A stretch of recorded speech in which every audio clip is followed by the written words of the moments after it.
नमस्कार दोस्तों, मेरा नाम है सोहित कुमार और आप सभी का स्वागत है हमारी यूट्यूब की क्लास पर।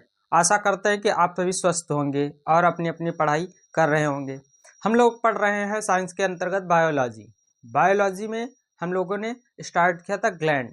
ग्लैंड में मैंने बताया था कि टोटल 9 ग्लैंड होती हैं। पुरुष में 8 और महिला में 8। सिर में कौन कौन सी? हाइपोथैलेमस, पीनियल और पिट्यूटरी ग्लैंड। तो पीनियल और पिट्यूटरी ग्लैंड मैंने आपको बता दिया है। आज बताएंगे कि जो पीयूष ग्रंथि होती क्या है और कौन कौन से वह हार्मोन्स रिलीज करती है। तो अब आते हैं पीयूष ग्रंथि, जिसको हम इंग्लिश में कहते हैं पिट्यूटरी ग्लैंड। पिट्यूटरी ग्लैंड, सबसे पहले इसकी पोजीशन देख लेते हैं। पोजीशन मीन्स स्थित, यानी वह कहाँ सिचुएटेड होती है। ठीक है, वह कहाँ सिचुएटेड होती है, कहाँ पर पाई जाती है। तो सबसे पहले मस्तिष्क यानी हमारा ब्रेन के कौन से पार्ट में? अग्रभाग में। अग्रभाग के कहाँ पर? डाइएन्सिफेलन नामक एक जगह होती है। वहां पर क्या होता है कि हाइपोथैलेमस होता है। हाइपोथैलेमस के नीचे होती है। तो कहाँ होती है? हाइपोथैलेमस के नीचे, या इसको दूसरे प्रकार से समझे तो बाल हो गए, बाल के नीचे कपाल यानी कपाली हड्डी हो गई। फिर उसके बाद स्फेनाइड हो गया, साइंटिफिक भाषा में स्फेनाइड कहेंगे। फिर सेल टार्सिका गड्ढा, क्या हो गया? सेल टार्सिका गड्ढा इसमें पाई जाती है। या तो हम कहेंगे हाइपोथैलेमस के नीचे, या सेल टार्सिका के गड्ढा में पाई जाती है। और इसका आकार कैसा होता है? तो यह मक्के के दाने के समान होती है। किसके? मक्के के दाने के समान। जैसे पीनियल का ग्रंथ मैंने बताई थी, तो वह कौन से आकार की थी? कामा। किस आकार की थी? कामा। कामा जानते हैं ना, जो आप लगाते हैं हिंदी में, ये वाला कामा। अब आते हैं कि यह सबसे छोटी ग्रंथि होती है। सॉरी, यह दूसरी सबसे छोटी ग्रंथि होती है। क्या होती है? तो यह दूसरी सबसे छोटी ग्रंथि होती है। इसका वजन लगभग कितना होता है? वजन 0.6 ग्राम। कितना होता है? तो 0.6 ग्राम। अब इस क्या होता है कि जब गर्भावस्था में इसका आकार बढ़ जाते हैं, यानी जब महिला प्रेग्नेंट होती है, तो ये जो पिट्यूटरी ग्लैंड होती है ना, पीयूष ग्रंथि होती है, उसका आकार थोड़ा बढ़ जाता है। क्या होता है? गर्भावस्था में बढ़ जाता है। किसका? पीयूष ग्रंथि का। और इसका अगला पॉइंट क्या होगा कि यह स्वास्थ्य, व्यवहार, स्वभाव, शारीरिक वृद्धि, लैंगिक वृद्धि, अन्य ग्रंथियों के हार्मोन्स का स्राव पर नियंत्रण करती है। कौन? पीयूष ग्रंथि। इसीलिए कहते हैं पीयूष ग्रंथि को मास्टर ग्लैंड और हाइपोथैलेमस को मास्टर ऑफ मास्टर कहते हैं। क्योंकि जो ये है पीयूष ग्रंथि होती है, क्या करती है? अन्य ग्रंथियों के हार्मोन्स के स्राव पर नियंत्रण करती है, यानी कंट्रोल करती है। जो अन्य हार्मोन्स, अन्य ग्रंथियां स्रावित करती हैं, उन पर भी यह कंट्रोल करती हैं। ये है कुछ पीयूष ग्रंथि पाई कहा जाती है, किस आकार की होती है। तो ये जब मैंने बनाया हुआ, ये हो गया हाइपोथैलेमस। हाइपोथैलेमस आप देख पा रहे होंगे, इसको क्या कहेंगे? हाइपोथैलेमस। हाइपोथैलेमस क्या करता है? दो एंजाइम सेक्रेट करता है, यानी रिलीजिंग हार्मोन्स या इनहिबिटेड हार्मोन्स, यानी निरोधी या उत्तेजनकारी हार्मोन्स रिलीज करता है। कौन कौन से होते हैं? ऑक्सीटोसिन और वेसोप्रोसिन। इनका स्राव कौन करता है? तो हाइपोथैलेमस करता है। संग्रह कहाँ पर होता है? तो जो पीयूष ग्रंथि होती है, वह 3 भागों में बटी होती है, अग्रपाली, मध्यपाली और पश्चपाली। जो हाइपोथैलेमस ग्रंथि स्राव करता है, वह कहाँ पर संग्रह होते हैं? तो हमारी इस पश्चपाली में होते हैं। ये हो गई हमारी पश्चपाली, ये हो गई मध्यपाली, ठीक है, और ये हो गई हमारी अग्रपाली। हाइपोथैलेमस स्राव करेगा ऑक्सीटोसिन और वेसोप्रोसिन का, वह हमारे पश्चपाली में जाके संग्रहित होंगे। जो मध्यपाली होती है, उसमें कोई भी एंजाइम का सिक्रेशन नहीं होता है, यानी कोई भी हार्मोन्स यहाँ से नहीं निकलता है। तो यहाँ से कोई हार्मोन्स नहीं निकलता। कहाँ से? पीयूष ग्रंथि की मध्यपाली से। अग्रपाली होती है, जिसे हम सुपीरियर लेब कहते हैं। लैब नहीं, लेब। लेब माने भाग होता है सुपीरियर लेब। यहाँ से कौन कौन से हार्मोन सिक्रीट होते हैं, उनका नाम कुछ इस प्रकार है। सबसे पहले होता है एसटीएच या जीएच यानी ग्रोथ हार्मोन्स। इसको आगे जानते हैं कि यह क्या काम करता है। अगर अधिस्राव हो जाता है तो क्या होता है हमारी बॉडी में, अगर इसका स्राव कम हो जाता है तो क्या चेंजेस आते हैं हमारी बॉडी में, इसको हम आगे जानते हैं। फिर दूसरा कौन सा होता है एसटीएच, फिर तीसरा एसीटीएच, चौथा जीटीएच जिसको हम एफएसएच और एलएच कहते हैं। एफएसएच पुटिका प्रेरक हार्मोन्स जो होता है, जिसमें जो महिलाओं में अंडा को उत्तेजित करने का काम करता है और पुरुषों में स्पर्म को उत्तेजित करने का काम करता है। और फिर आता है एलटीएच और एमएसएच। ये कितने हार्मोन्स सेक्रेट करता है अग्रपाली, तो ये 6 हार्मोन्स सेक्रेट होते हैं हमारी सुपीरियर लेब से। कहाँ से? सुपीरियर लेब से। जो पिट्यूटरी ग्लैंड होती है यानी पीयूष ग्रंथि, उसके अग्रभाग से निकलने वाले जो पहला हार्मोन्स है वह कौन सा है एसटीएच मतलब सोमैटोट्रॉपिक हार्मोन। अब सोमैटोट्रॉपिक करता क्या है, या जिसे हम ग्रोथ हार्मोन्स भी कहते हैं। क्या कहते हैं? ग्रोथ हार्मोन्स यानी जीएच। जो सोमैटो होता है वह करता है क्या, काया शरीर की वृद्धि को प्रेरित करने वाला हार्मोन्स होता है। क्या होता है, तो जो हमारी शरीर की वृद्धि होती है यानी इसका आकार जो बढ़ता है तो उसको प्रेरित कौन करता है, तो सोमैटो यानी एसटीएच।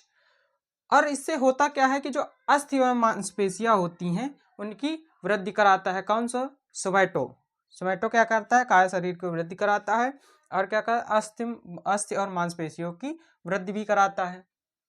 अब होता है कि जो एसटीएच होता है यानी ग्रोथ हार्मोन्स होता है, अगर उसका स्राव कम हो जाए यानी अल्प स्राव हो जाए, जिसको इंग्लिश में कहेंगे हाइपोसेक्रेशन।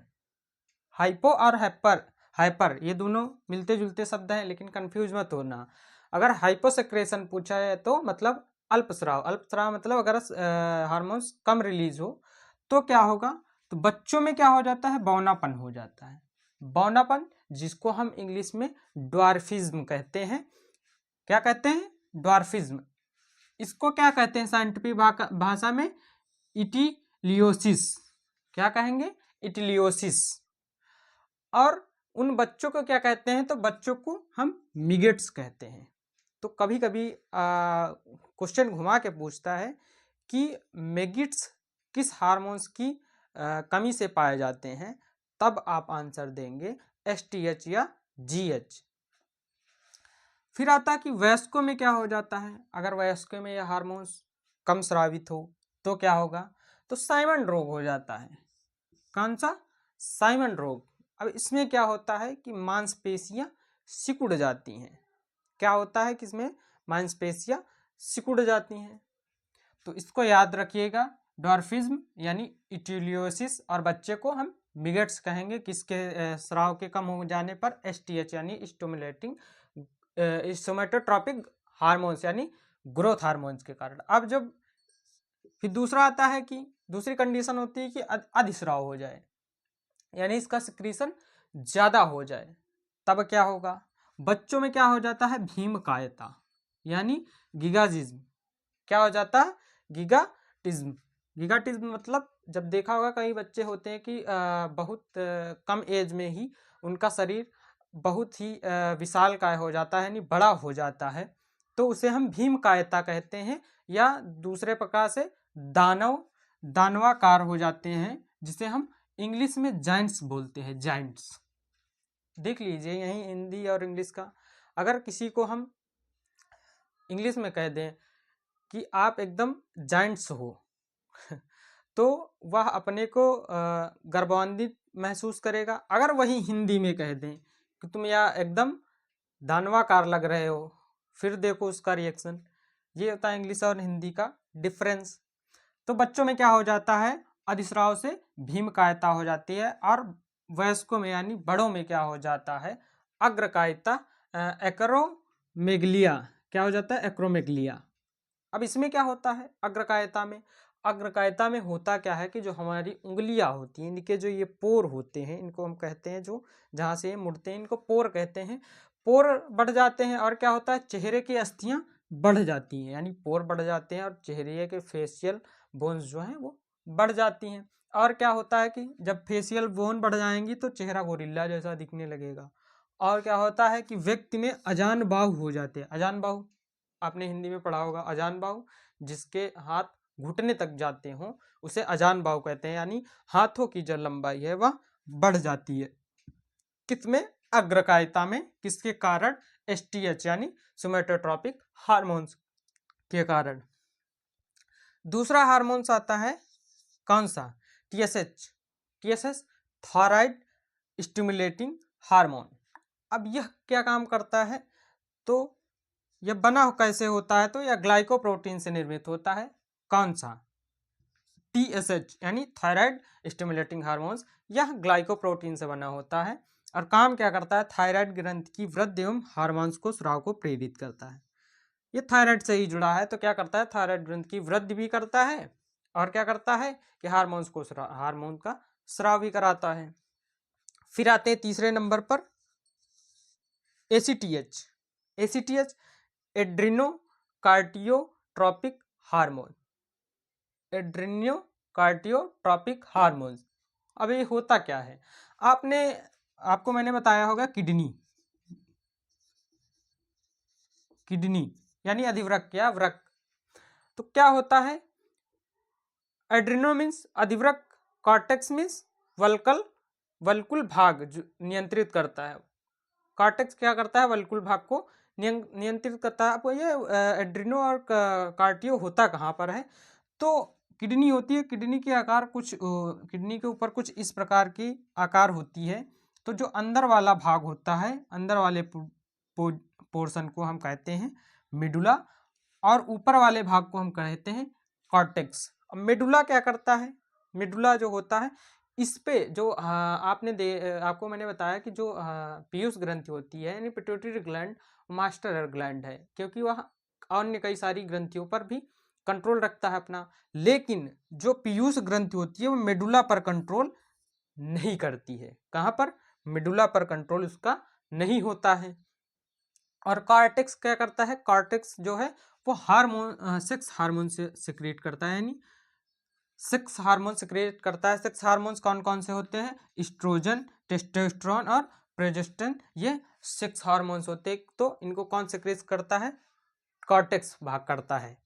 ये था एटी एसीटीएच। उसके बाद आता है जीटीएच यानी गोनाडोट्रोपिक हार्मोन्स। गोनाडो से आप समझ पा रहे होंगे किसकी बात हो रही, तो जो हमारे मेल फीमेल में प्रोडक्शन सिस्टम होता है उस पर नियंत्रण कौन रखता है, तो गोनाडोट्रोपिक हार्मोन्स। इसमें कौन कौन सा होता है, सबसे पहले होता है एफएस यानी पुटिका प्रेरक हार्मोन्स। अब पुटिका प्रेरक हार्मोन्स करता क्या है कि मादा में एस्ट्रोजन के स्राव को प्रेरित करता है, यानी फीमेल्स में एस्ट्रोजन का स्राव को प्रेरित करता है। और क्या करता है, अंडाशय में अंडे का निर्माण कराता है, यानी जो ओवरी होती है उसमें अंडा बनता है, यानी जिसको ओव्यूलेशन कहते हैं। क्या कहते हैं इंग्लिश में, ओव्यूलेशन कराता है। कौन कराता है, एफएसएच।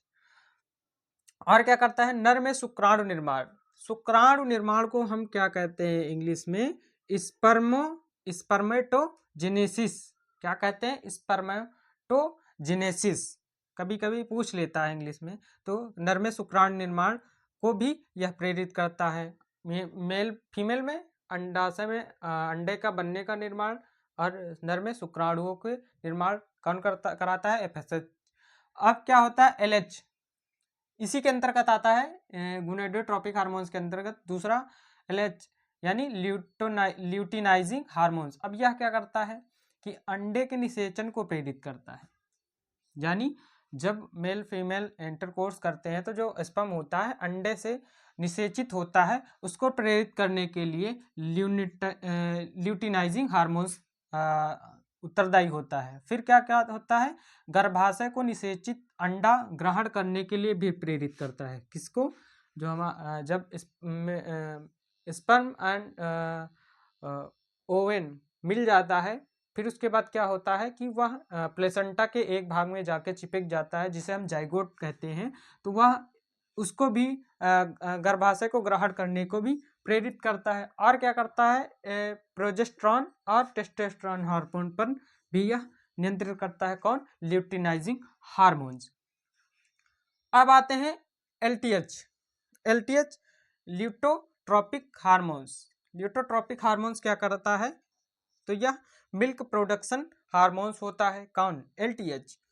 और क्या करता है यह? काम क्या होता है इसका कि मादा की स्तन ग्रंथियों को दूध बनाने के लिए प्रेरित करता है। जो फीमेल्स की